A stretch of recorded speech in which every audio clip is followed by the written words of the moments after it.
Many people who follow the royal family know that Queen Camilla became queen after King Charles III took the throne, while Prince William and Princess Catherine remain among the most latest royal story. Do you believe these claims are true? Or do you think they are simply another rumor making headlines? Let us know your thoughts in the comments. And for more, is there any truth behind these reports? Why the sudden decision? And what could this mean for the future of the royal family if such a dramatic decision were ever made? But what do you think about this? Updates on the royal family? Make sure you subscribe. Camilla's succession change. Now this is where things get interesting. For years, Camilla believed one thing without ever saying it out loud. Trusted and respected members of the monarchy. But now, shocking claims are spreading online that William and Catherine have confirmed Camilla has been stripped of her royal title. So, he did not raise his voice or make personal attacks. Instead, he calmly said the monarchy could not move into its next chapter while leaving questions about loyalty, privilege, and control unanswered. There could only be one monarch, one royal household, and one as king. But Catherine's presence showed that they both supported the same decision. She was not there simply to observe. She was there to show her agreement. The second page of the file was then opened. It listed several requests linked to Camilla's household. These included a royal household that could continue even after Charles was gone. Charles looked toward William, perhaps expecting him to hesitate. He did not. At that moment, Catherine leaned forward and made a point Camilla had not expected. She said that a royal title should always represent keeping her staff, having influence over senior royal appointments, permanent access to royal homes, continued security after Charles's reign, and special treatment for members of her family. Each request seemed reasonable by itself, but together they appeared to create a unclear chain of authority. Camilla's future role, he explained, could not be placed above that principle. Catherine stayed quiet, but her silence spoke loudly. Camilla expected William to defend his future, make the monarchy smaller, remove unnecessary roles, connect public funding to active service, and stop royal households from becoming larger than needed. So, who brought these reforms? Did it achieve its purpose? Let's take a closer look. Prince William and Catherine's royal reform admit that the reform applied to everyone except the woman sitting beside him. Camilla slowly turned to face the king. This time, Charles could not avoid her eyes. He stared at his own signature as if he barely recognized it. When the reform was first introduced, it had seemed simple. Its goal was to new royal court, spending its first months arguing over promises made during the previous reign. Catherine reopened the appendix and turned to the last page. Beneath the earlier warnings was the legal reason for the decision. She pointed out that this rule had not been written by William or created by her. It came from a reform that had been approved months earlier. Its purpose was to make sure that royal titles, households, official homes, and public funding stayed connected to active royal duties. Charles himself had signed the reform. He leaned forward as the room fell silent. Catherine placed her finger under his signature and explained what no one had yet said. William was not using a new rule against Camilla. He was simply following a rule that Charles had personally approved. If Charles now tried to make an exception for his wife, he would have to admire an important place during his reign. None of those things were being taken away. But she also said that a new reign could not be controlled by decisions or promises made during the previous one. A royal title was not a reward for past hardships. It was only about what would happen after his reign ended. That answer hurt Camilla even more than if he had argued with her. Charles had already accepted the difference between her past role and her future position. Camilla pushed the document back across the table. She insisted she had never seen the warnings. She said she had never given anyone permission to find a way around William's future authority. Camilla turned to Charles and asked if he was really willing to let William and Catherine reduce everything she had done by his side to nothing more than an official rule. Charles looked tired. He calmly said that no one was trying to ignore her years of service.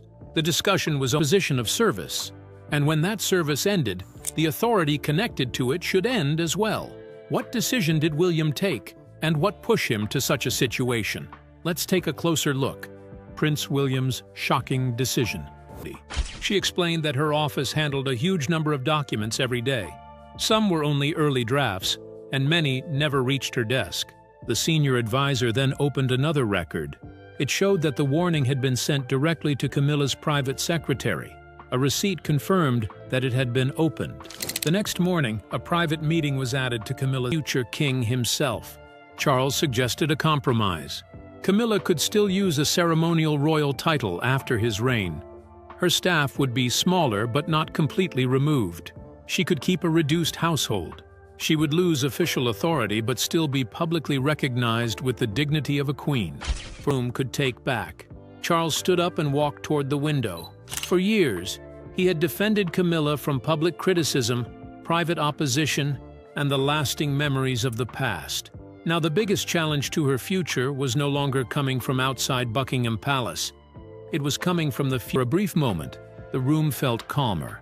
Then William rejected the idea. He explained that even ceremonial titles could carry real influence.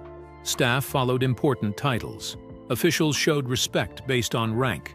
Family members expected special access because of them.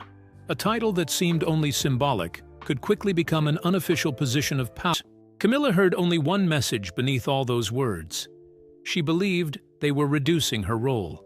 She had spent many years facing criticism before finally becoming queen.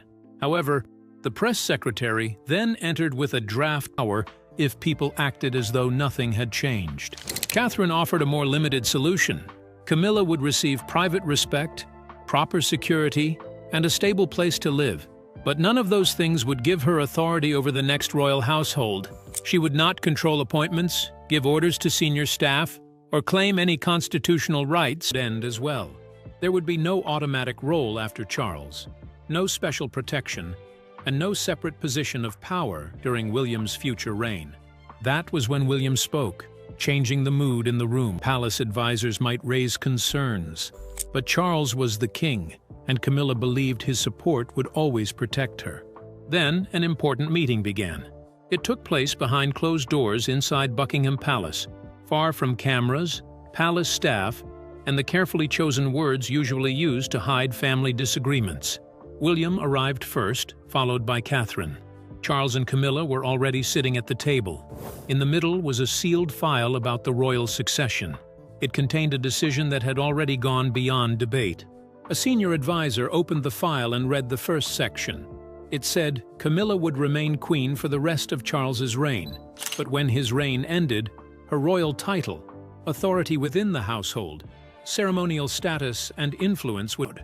As long as King Charles stood by her side, no one could take away the position she had spent so many years building. William might disagree with her. Catherine might keep her distance. Times that royal titles, staff, household arrangements, and special privileges would not automatically continue after the reign of the current monarch ended. The message had been clear, but it had not been. If Camilla had not approved the requests, then someone in her office had been making plans without her permission.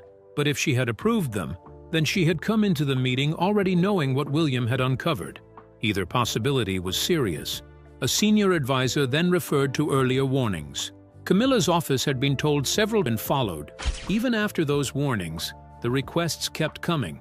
One was sent 3 weeks after the first warning. Another came after a second meeting with constitutional advisors. The final request was submitted only a few days before William and Catherine were called to review the succession documents. At that point, it could no longer. She had also believed that no written record of it existed.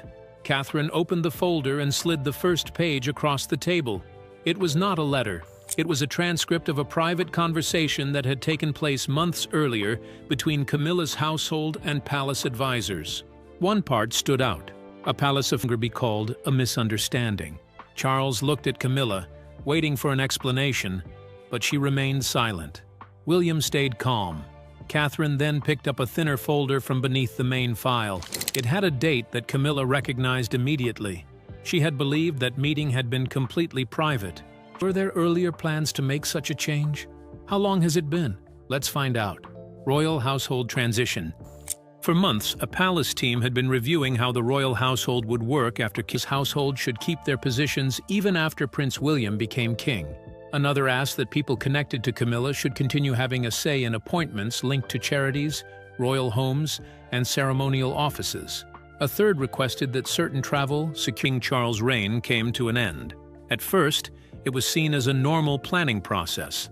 They looked at staff numbers, security, residences, ceremonial duties, and other routine matters that were not expected to cause any family disagreements. Then, new requests started appearing. One suggested that several members of Camilla's security and accommodation benefits should continue for people close to Camilla, even if they no longer had official royal duties. On their own, the requests did not seem unusual, but when they were looked at together, they appeared to form a larger plan. William had carefully read every document before the meeting. He believed the household was preparing not just to adjust to a new reign, but to keep much of its influence after Charles was gone. Staff would stay, access would stay, and influence would stay, even if the title itself no longer carried the weakness in the argument. Royal privileges could be defended when they helped people carry out official duties. They became much harder to justify when they seemed to benefit family ties, personal loyalty, or private comfort. Service. Camilla refused to back down. She said William and Catherine were acting as if she were trying to create a separate royal court. So, did William confront her? And why? Let's find out. Prince William confronts Camilla. Camilla's expression changed for a moment. She said the wording had been written by palace officials. She had not written it herself and had not approved every sentence. She explained that her office handled a huge amount of paperwork every day, and not every document was brought to her for approval. That answer raised another problem. Catherine's concern was not just about royal rules. She was also thinking about how the public would react. Every residence, staff position, security arrangement, and appointment would eventually face the same question outside the palace. Charles shifted in his chair. He knew better than most how quickly public opinion could turn. Over the years, he had seen small financial matters grow into national controversies. He understood that one privilege that could not be properly explained might overshadow months of public invasion of privacy. She said the support mentioned in the documents was simply meant to protect them from problems they had never asked for. Catherine listened quietly before asking a single question. What public service would those privileges represent? No one answered. That silence highlighted the biggest involved members of Camilla's family, instead of working royals with official responsibilities. The atmosphere in the room became tense. Camilla responded that her family had never chosen to become part of the royal family. Through her marriage, they had faced years of media attention, criticism, and William became king. But William was not convinced. He questioned why continuity meant keeping influence over appointments.